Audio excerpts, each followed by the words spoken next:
क्या आप मुझे पराया करने की सोच रहे हो?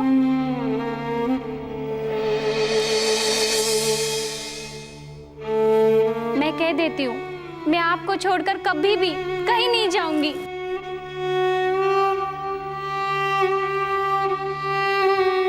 मैं जानता हूँ कि तू मुझे छोड़कर कहीं नहीं जाएगी, पर पुत्री, कल तुझे छोड़कर मैं चला जाऊंगा। ऐसे पिता का जीवित रहने से मर जाना ही अच्छा है, जो ना अपनी पुत्री को भोजन दे सके और ना अस्वस्थ होने पर औषधि।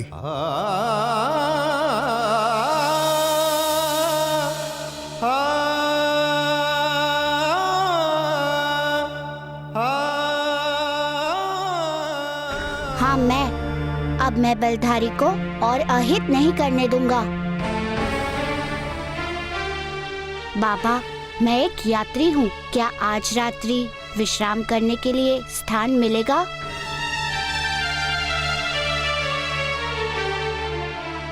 हाँ हाँ, अवश्य। आइए, पधारिए।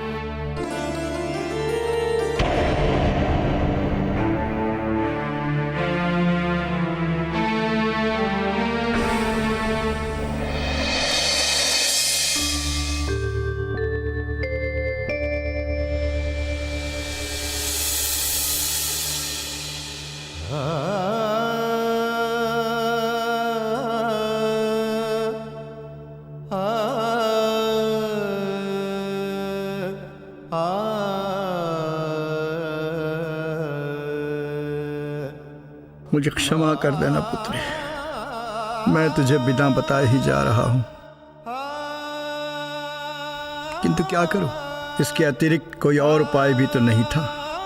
यदि मैं बता देता तो जानता हूं कि तुम मुझे जाने ही नहीं देती बलदारी से युद्ध करने के लिए, क्योंकि तुम मुझसे स्नेह न करती हो। किंतु एक बात सत्य है पुत्री, कि मेरे नहीं रहने के उपरांत तुझे आजीवन कोई दुख नहीं होगा।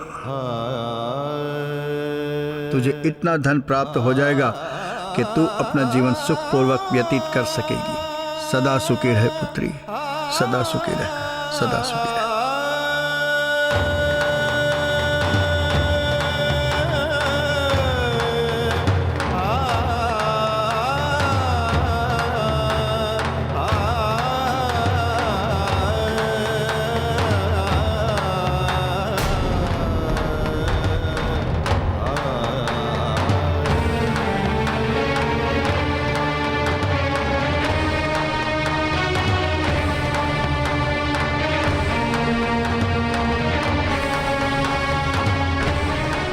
बाबा,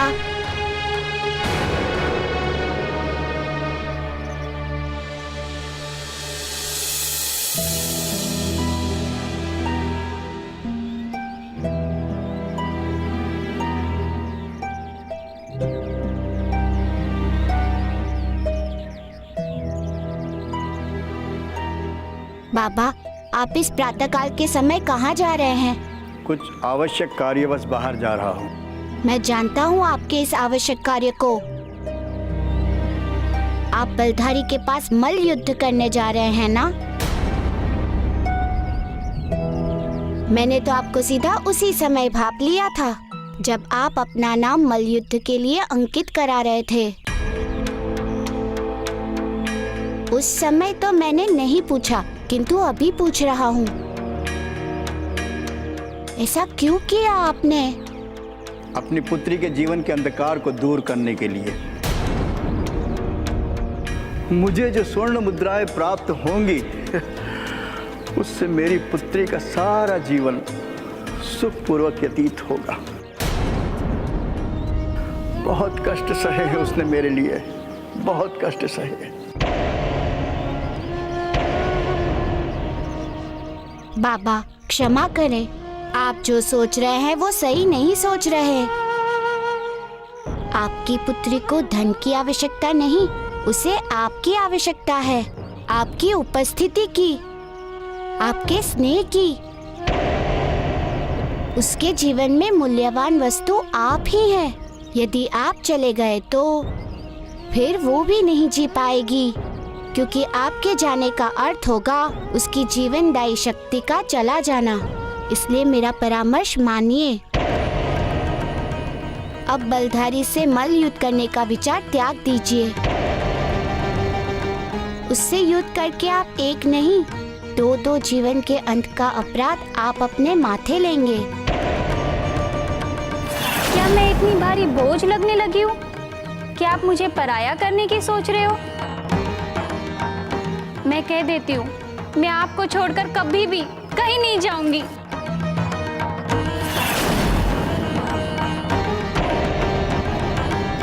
मारुति, आप सत्य कह रहे हैं, लेकिन अब चाह कर भी मैं पीछे नहीं हट सकता। यदि मैं पीछे हट गया तो बलधारी के सैनिक मुझे बलपूर्वक अपने साथ ले जाएंगे। आप निश्चिंत रहिए, नहीं ले जाएंगे वे लोग आपको उठाकर, क्योंकि आपके स्थान पर मैं जाऊंगा बलधारी के पास मल्ल युद्ध करने।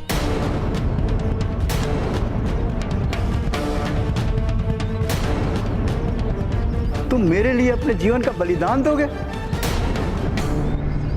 नहीं नहीं, ये नहीं हो सकता। मैं तुम्हें ऐसा नहीं करने दूंगा। बाबा, बलि अब उस बलधारी की ही चढ़ेगी। आप चिंता मत कीजिए, जाइए और जाकर अपनी पुत्री का ध्यान रखिए।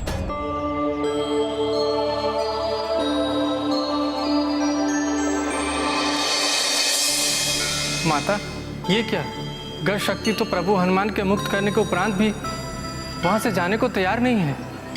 वो इसलिए देव कुबेर कि गज शक्ति बलधारी की उन लोहे की शंखलों से नहीं, बल्कि उनके भय से बंधे हुए हैं। उसने प्रत्यक्ष देखा है बलधारी के बल को। उसके बल को देखकर गज शक्ति के मन में भय बैठ गया है कि यदि वो यहाँ से मुक्त हो भी गया तो बलधारी उसके परिवार को अपने कोप से मुक्त होने नहीं देगा, उन्हें कष्ट देगा, उनका वध कर देगा।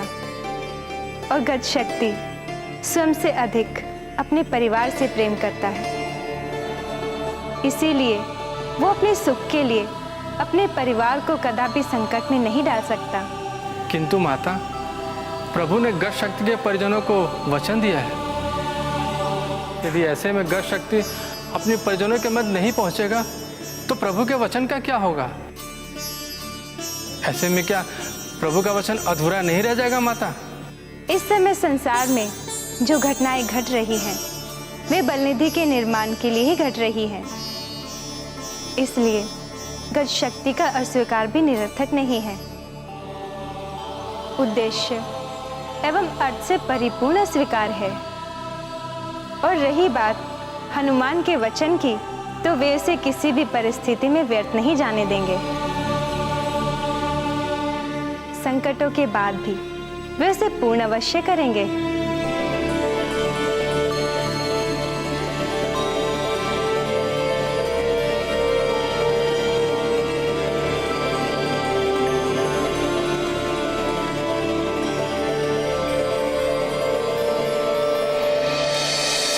मंत्री, आज हमसे युद्ध करने कोई क्यों नहीं आया? क्या आज मुझे बिना शक्ति ग्रहण किए ही वापस लौटना पड़ेगा? नहीं, ऐसा नहीं हो सकता।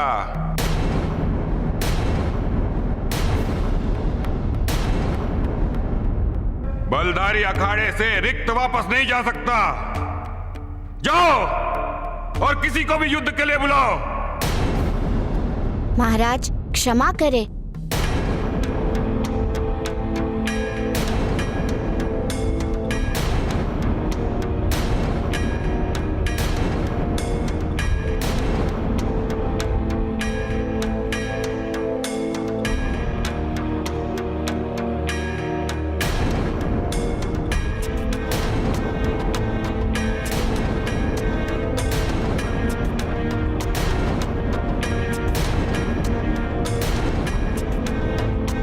मुझे आने में तनिक विलंब हो गया।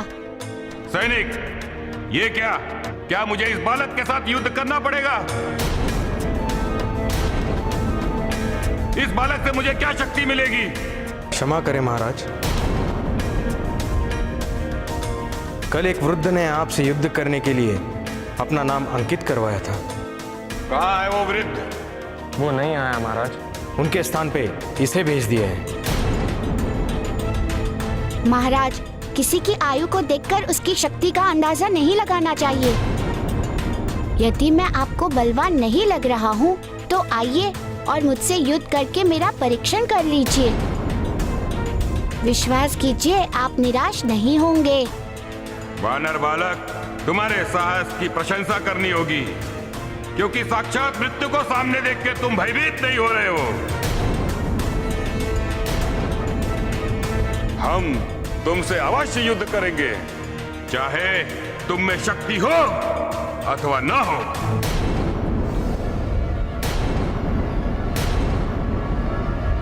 तुम्हारी शक्ति नहीं तो तुम्हारा साहस ही काम आएगा।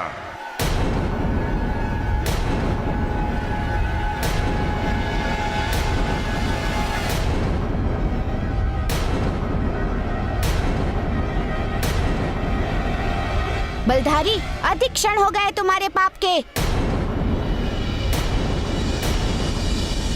और जयम के विपरीत होता है पतन।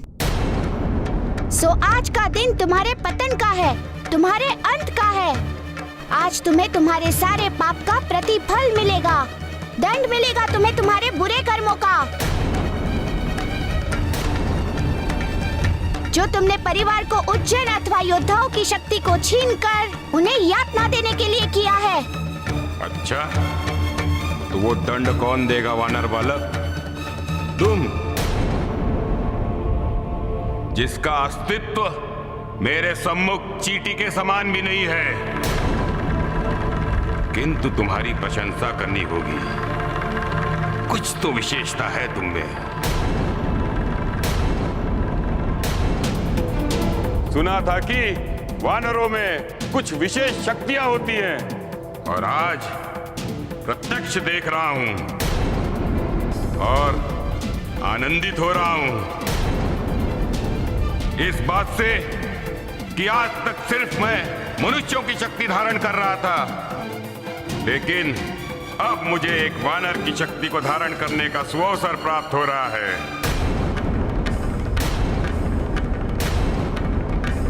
सैनिक, ले जाओ इस वानर को और बंदी बना दो।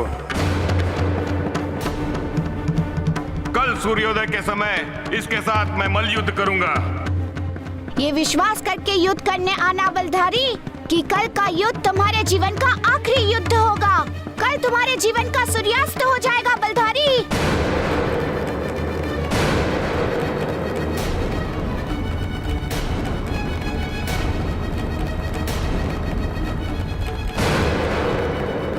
सैनिक, ले जाओ इस दुष्ट को मेरे सामने से।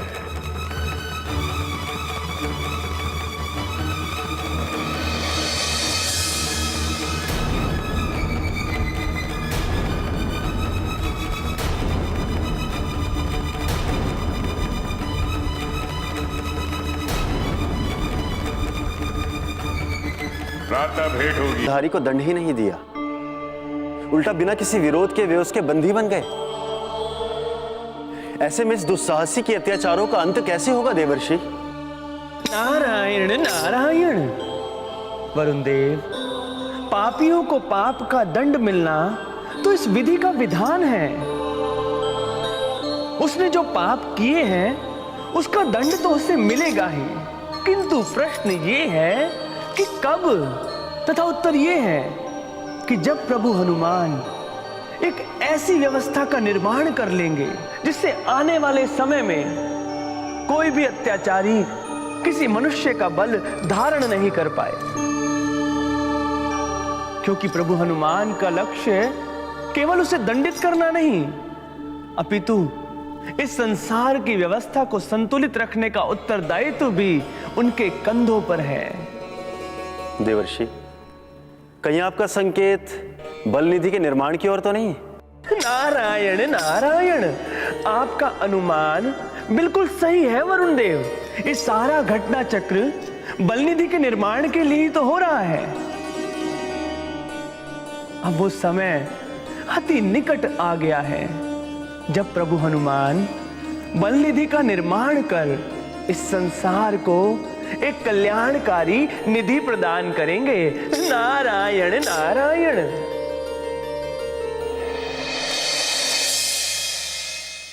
वानर बालक, कल सूर्योदय तक तुम यहां पर बंदी हो। कल सूर्य की पहली किरण के साथ महाराज तुम्हें तुम्हारे दुस्साहस के लिए दंडित करेंगे।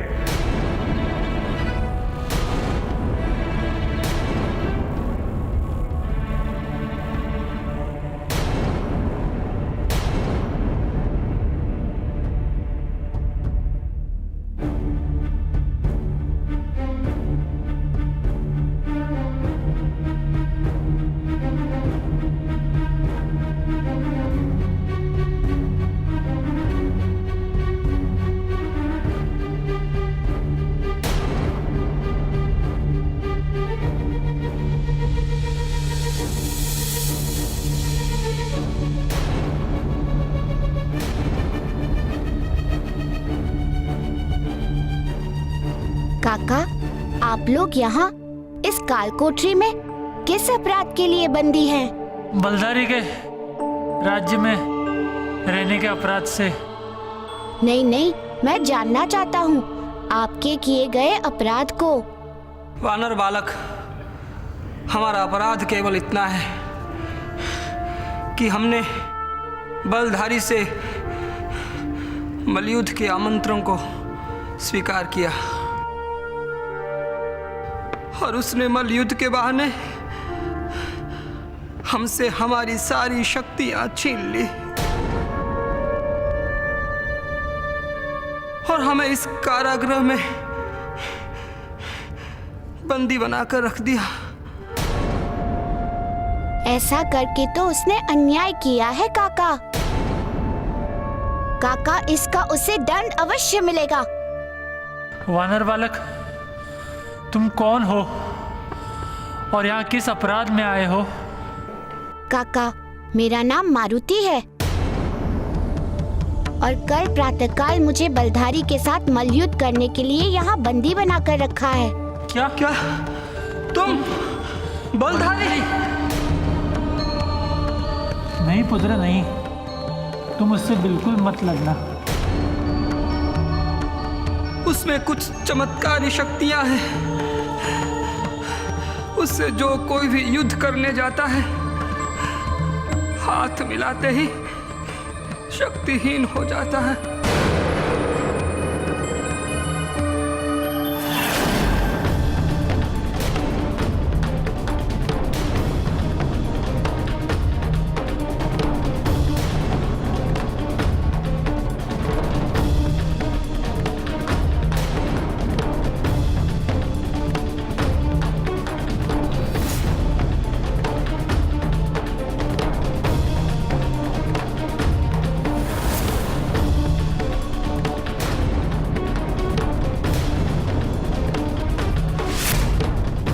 हाँ पुत्र,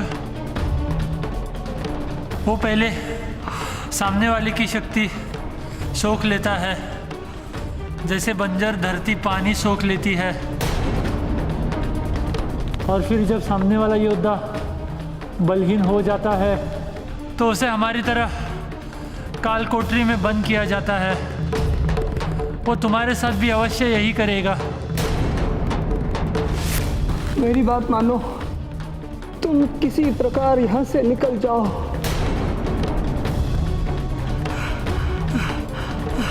तुम अपने प्राणों की आहुति मत दो। तुम अभी बालक हो। वो पापी तुम्हारा जीवन नर्क कर देगा। जाओ, भाग जाओ। काका, समस्या का समाधान भागने से नहीं, उसका सामना करने से निकलता है। आप लोग चिंता ना करें, केवल कल के भोर की प्रतीक्षा करें। बलधारी अपने बल को रोएगा, कहेगा कि आह, मैं निर्बल ही क्यों ना रहा।